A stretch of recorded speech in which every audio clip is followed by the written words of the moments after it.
Good afternoon, everyone. My name is Jainith Patel, and today I'll be sharing a journal highlights video on our work entitled The Relationship of Spinal Anesthesia Dosing Based on Thecal Sac Area to Anesthetic Failure in Lumbar Surgery.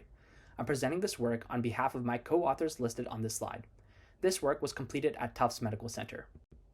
Spinal anesthesia is increasingly recognized as a safe and effective anesthetic modality for lumbar surgical procedures. Risk of anesthetic failure remains a barrier to widespread adoption of spinal anesthesia and is reported as 3 to 4% in the literature. Anesthetic failure disrupts the surgical workflow and can heighten patient anxiety. Findings by our group and the literature suggest a larger thecal sac volume and cross-sectional area are positively associated with failure of spinal anesthesia. We aimed to assess the rate of anesthetic failure for a novel dosing algorithm of spinal anesthesia based on cross-sectional area of the thecal sac. This was a single institution study conducted between 2022 and 2023 and included a total of 80 consecutive patients undergoing lumbar surgery under spinal anesthesia. Each patient received a preoperative MRI and the thecal sac cross-sectional area was subsequently measured at the planned site of injection. Patients were administered a dose of either 15 mg, 20 mg, or 25 mg of 0.5% isobaric bupivacaine, as determined by their thecal sac size.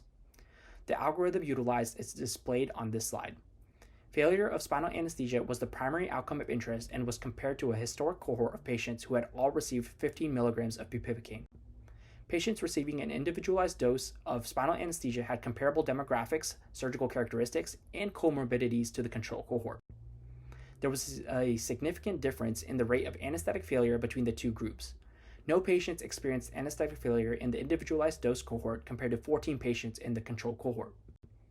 In conclusion, dosing spinal anesthesia based on thecal sac cross-sectional area may be a safe and feasible approach to reduce the risk of anesthetic failure. Additional research is necessary to understand the effects of higher doses of spinal anesthesia. Care should also be taken to avoid high spinal anesthesia when utilizing this algorithm. Thank you for your interest. We would like to invite you to read our manuscript by using the hyperlink below. Thank you.